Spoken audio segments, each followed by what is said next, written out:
So President Obama has been doing this Global Entrepreneurship Summit now for a few years. How successful has the administration been in exporting entrepreneurship and an American brand of entrepreneurship? I think it's been very helpful. I think I went to the first Global Entrepreneurship Summit that was in Washington, D.C. Went last year when it was in Africa, and I think there is a sense that entrepreneurship is alive and well all across the country, indeed all across the world. And I do think it's important for the United States to send the message that they're trying to do everything. We're trying to do everything we can to support entrepreneurs all over the world, because ultimately they are the job creators that drive the economic growth that lead to stable democracies in places all around the world, even Africa. When I was there last summer, it was remarkable how quickly it's transitioned. From a decade ago, most people perceived Africa as a problem to solve. Now it's an opportunity to seize. Africa's open for business. The innovation happening, many entrepreneurs from Africa here, is really staggering, and I think bodes well for the future of that whole region, and I think also for a more prosperous, stable world.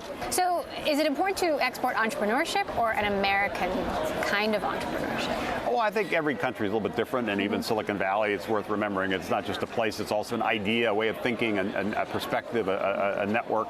And so I don't think people in Lagos or Nairobi or any other parts of the world should try to be replicating Silicon Valley, but I think they can learn from Silicon Valley in terms of how there's a fearless culture around, kind of risk-taking and trying different things, how people are willing to put risk capital into these early stage companies, how you attract talent and create the dynamic around that. So building those networks all around the world, I think, are very important. I think you'll see economies rise as a result of that. Entrepreneurs do change the world, and we want to make sure entrepreneurs everywhere have that opportunity. We level the playing field, so it's not just a few people in a few places that have that opportunity, but everybody everywhere, and that's what things like the Global Entrepreneurship Summit help do. What would a Hillary Clinton White House mean for innovation in Silicon Valley?